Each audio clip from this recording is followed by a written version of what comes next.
Welcome to the INFOWARS Nightly News. I'm David Knight. It's Monday, November 30th, 2015. Here are our top stories. Tonight, calls to fire the head of the DEA as politicians grow weary of the never-ending drug war. And world leaders use their private jets to gather at a climate summit where they hope to convince you to lower your standard of living. That's next. You've got more than 20 carbon trading centers, and they're all literally owned by the Rothschilds, the Rockefellers, and every other piece of trash you can imagine, like Ted Turner, Bill Gates. I mean, it is a gravy train of open taxes paid directly to criminal maggots. You cannot make it up. A Nazi collaborator who helped round up thousands and rob them, who told 60 Minutes he's not sorry for it, running anti-liberty organizations in America, George Soros. Good God!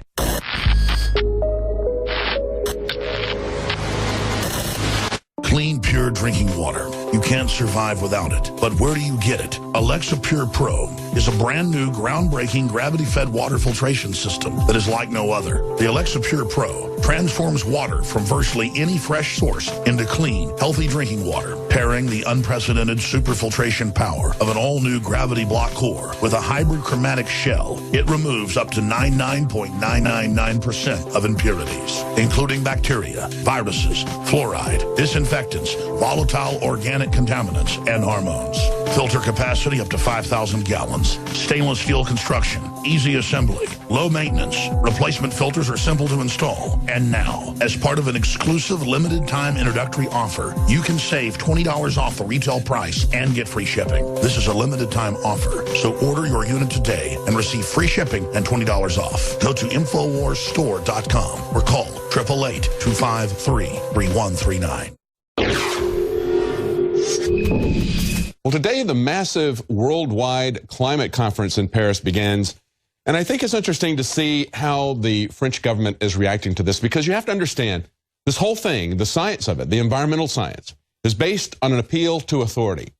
But there's also a political science side to this, and it is also based on an appeal to authority. It's very authoritarian in nature, and we can see this in the suppression of debate and the recriminations against protesters. We can see this in the criminalization of dissent. These are all things that are being called for by politicians across Western Europe and the United States. But let's look at what's happening specifically in France. Now, France began by pledging 100% security within the climate conference walls. They said public demonstrations that were planned to coincide with the COP21 talks were canceled on security concerns. They say the security of everything within the rooms of the conference, we will guarantee 100%. But we can't completely ensure the safety of the external part. In other words, they're going to protect themselves, but they don't really care about you. They can't guarantee that they're going to protect you. And we have to understand that these are the same people that are suppressing speech and discussion about this on both sides. The people that they came after first are the people who think that they're not doing enough to control the climate, to control our economies.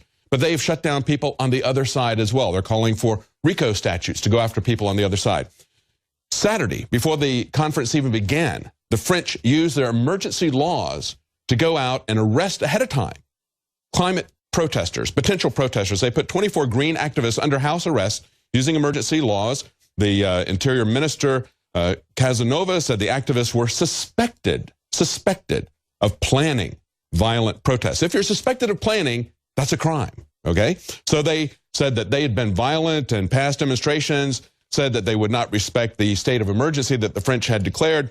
That was contested by Greenpeace France director, who said that to his knowledge, all those put under house arrest were pacifist activists who had never committed any violent acts, had never been charged with anything. They didn't say how long these people were going to stay under arrest, but it is apparently going to be the duration of the conference. Nevertheless, even though they put some people under house arrest, they still had about 100 people go out and riot because they want the government to do more. I don't know why they think the government really cares about them, who really cares about the environment. These are the people, the big corporations, the big governments that the big corporations run. These are the people who are the biggest polluters, the biggest energy users on planet Earth. They're making money out of this. They're going to use your concerns, if you believe that this is a problem, they're going to use your concerns to create global governance, or carbon imperialism, as India talks about it. We're going to get to that in just a moment. But look at what they did to the other side. This is what they did to the protesters, and some of them were violent as they came out and protested and clashed with the police. We don't know who started the violence.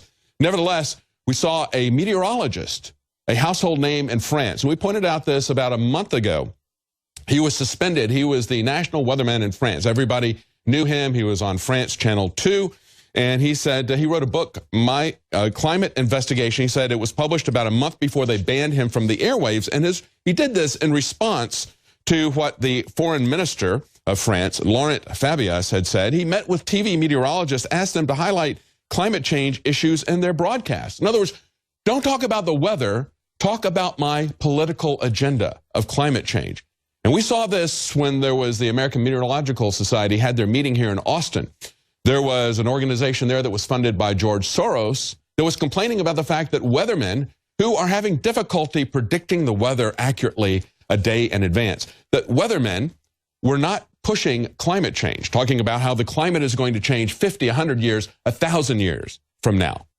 They were concerned about that, and they were saying, you are the people that are most trusted by the public. You can sell this agenda. Well, a lot of them weren't buying that. As a matter of fact, this head meteorologist in France said he was horrified by the efforts of the French minister to politicize this. And so he spoke out about it. He wrote this book. He accused state-funded climate change scientists of being manipulated, being politicized. He accused the Intergovernmental Panel on Climate Change, that's the UN's IPCC, of publishing deliberately misleading data. So he was fired. That's the kind of recrimination and the kind of suppression of speech and debate that we see on those of anybody on either side of this issue being done by those who want to push this. Now, in the United States, of course, and we talked about this last week, I have a Democratic senator who's trying to prosecute global warming skeptics. He's behind this effort by scientists who sent a letter to the White House and the Justice Department asking them to use the RICO statutes to go after anyone who doesn't buy into global warming caused by coal. Very specific, even though the science, I believe, is not settled. Many people don't believe the science is settled. They're still going to go after people with a statute that was designed to go after organized crime. But of course, Obama sees this as the high point of his environmental quest. That's what the Wall Street Journal says. They said back in 2009, he announced new fuel efficiency standards for vehicles, a huge stimulus package for renewable energy resources. And of course, that's the bottom line. When you look at how these renewable energy programs work, you get an understanding that what this is about is a massive redistribution of wealth. Redistribution from one industry to another industry, from one country to another, of sovereignty, from individual nation states to a global governance. Politico points this out. They say, the more seriously you take the need to reduce greenhouse gas emissions, the angrier you should be. They said the Paris climate deal is really going to be meaningless. But let's take a look at their analysis, because they do believe that one is needed. They believe that we're in an emergency situation. But they say the climate talks are complex and opaque. Does that sound familiar? Does that sound like the trade treaties that we've seen being privately negotiated, being opaque, not open to the public? They say conventional wisdom holds that negotiators are hashing out a fair allocation of the deep emission cuts all countries would need to make that limit warning. The image bears little resemblance, however, to reality, because we always see is this secret confab that is going to allocate resources, allocate economies, whether it's with trade or whether it's with energy usage. And of course, they're going to create an international organization that is not going to be accountable to any of the nations that created it to do that allocation in the future. They point out that China and India have rejected, quote, any obligatory review mechanism for increasing individual efforts of developing countries. There you go. See, and we're going to talk about how this really breaks down with the drafts that we have seen released of the actual climate change. But understand that the way that they're selling this, they're telling you that global warming causes things like terrorism. We've seen that this is told, Bernie Sanders was talking about how it was a direct cause of terrorism. We've seen Obama saying that it was a direct cause of terrorism. Now seen Prince Charles saying the same thing. We're told that it's going to cause flying rocks. Yes, that came out this weekend. We're told that polar bears are going to be floating on icebergs at sea. We've got a documentary filmmaker who's going to be tackling that with us later in the program. We're even told that mummies are going to be turning to black ooze. Maybe we're going to have dogs and cats living together. This is biblical, the catastrophes that are on our way. But what are the real causes of this? What are the things that we need to stop? Well, we've been told your car, of course, but let's not crack down on the cars of the globalists who are going to profit from this. The trips, even though they can fly on private jets everywhere. It gets even more personal, though. They're going to come after your steak, your turkey, your pumpkin. We've got articles about all of that. Going back to this last weekend, Washington Post talked about another danger of climate change because everything that goes wrong in the world is about climate change. This one, giant flying boulders. And they point out James Hansen, the retired NASA scientist, sometimes dubbed the father of global warming, says that a series of giant boulders arranged in almost perfect line down in the Bahamas is evidence of previous global warming. He has a theory about these rocks. They say it's so provocative, frankly terrifying, that some critics wonder whether the man who helped to spawn the whole debate about the dangers of climate change has gone too far. Yes, another wild tale.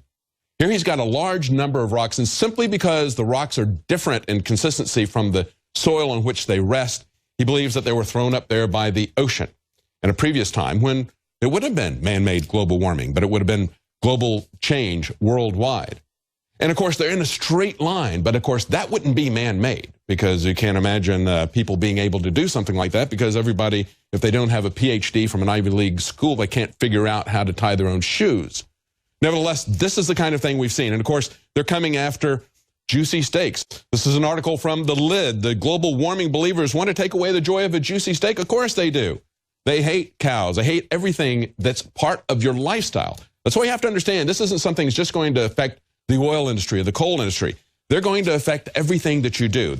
Another article, should your turkey be taxed for climate change? Of course, they're coming after turkey because it's Thanksgiving. A month ago, it was the pumpkins that they were coming after. And of course, this is all about stopping terrorism. Climate change is about stopping terrorism, remember? We've got Prince Charles now saying that climate change is to blame for ISIS. This is what he had to say. The accumulating effect of climate change means that people will have to move. No, the reality is that when we create wars in their country, they have to move as refugees. That's what's really creating this. And as we pointed out before, when Obama made this ridiculous statement, when we had Bernie Sanders saying it was a direct cause of terrorism, we point out Al-Qaeda and ISIS were not created to combat climate change or global warming. So these are things that are absolutely insane. But in order to take care of all these alarmist claims that they make, they're going to have to come out after everything that you have, your car, your ability to move around, everything that you eat, your business, your air conditioning, your fireplace, your barbecue. Everything will have to be changed. It will have to be sacrificed to their world religion.